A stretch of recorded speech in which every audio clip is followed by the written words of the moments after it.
Kasi pakiusap ko, para na lang matapos, sige na lang, para na lang matapos, sige na lang. Nilagay nila doon.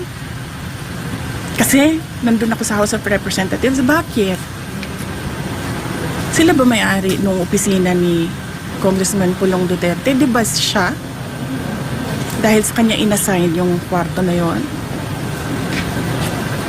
Kanina, nagko-cooperate pa ako, nagiging mabait pa ako, sinasabi ko austerity measures yung pagpatay nila ng kuryente.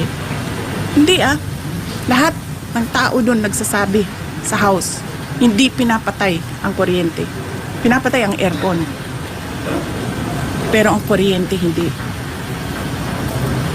Ma'am, sa tingin niyo, ano pong magiging hakbang ngayon ng gobyerno matapos po itong nangyari? Tapos sasabihin nila, kasi nandyan ka, so kailangan namin i-on ang aircon, kailangan namin i-on ang electricity. Ano ba sinabi ko? Edi i-off ninyo. Sinabihan ko. Anong pangalan ng general na yun? Sinabihan ko. Sabi ko, sir, hindi ko naman kailangan kuryente. Hindi ko kailangan ng aircon. Sa opisina ko, hindi ako nag-aircon. Ayaw ko ng aircon.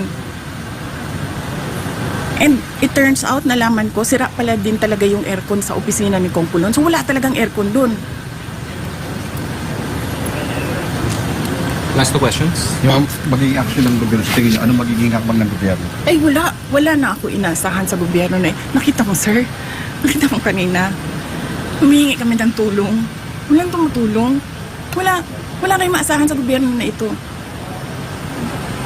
Wala kayong maasahan sa gobyerno na ito. Saan kayo nakahanap mag-promise ng 20 pesos rice? Na alam niyang hindi pwede. Huwag kayo umasa na magbabago ang buhay niyo, gaganda ang Pilipinas dahil sa gobyerno na ito. Ma'am, kanina matagal po na hindi kayo pinalabas, di ba? Ano ang nagkumbinsi sa kanila na payagan na po kayong madala dito? Di, nagsabi na ako kasi wala nga ambulance. Nag-request kami ng ambulance.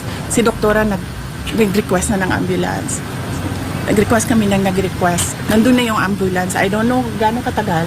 How many hours yung ambulance doon? 3 na. 3 hours ang ambulance nasa gate. Wala pa naman nangyayari kanina eh. Walang nangyayari. Ang ginagawa lang niya, umiiyak siya, yes. Pero sinasabi lang namin na she feels she's not safe. She fears for her life. Hindi siya makiisip ng maayos. Tapos yun na nga, may nangyari na. Hindi pa sila nakikinig sa tao.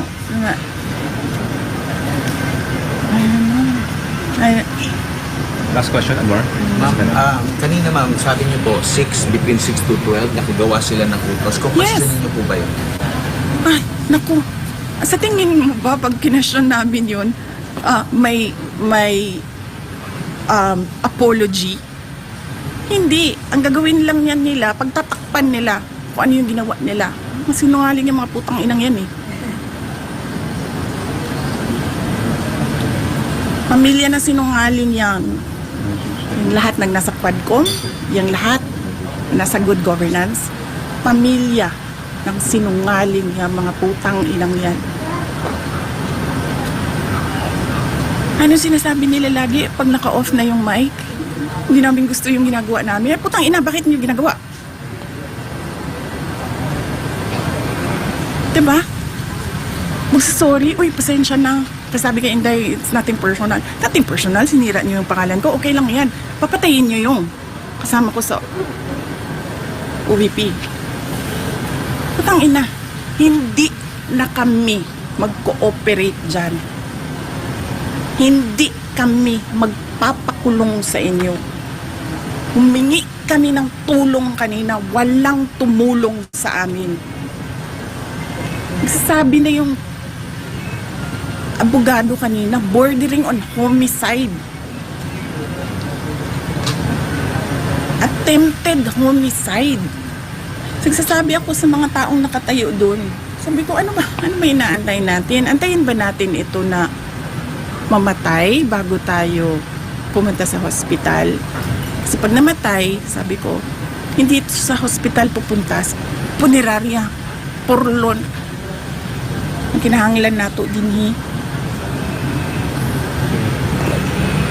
Tanong, Message na lang po, ma'am. Kung meron kayong message sa taong bayan. very hopeless.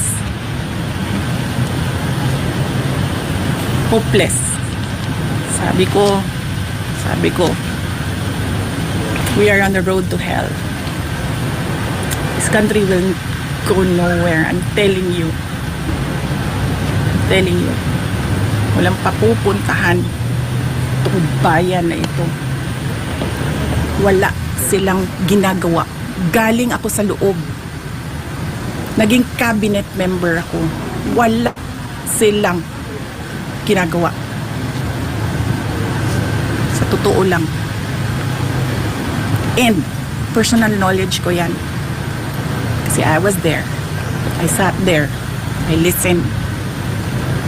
Rinig ko. Lahat. Wala nang papupuntahan ito. Sabi ko nga sa inyong lahat, BBM, Lisa, Martin Romualdez, o kung sino pa man yan dyan, gusto humabol sa akin, God me to hell. Go ahead. Tingnan nyo.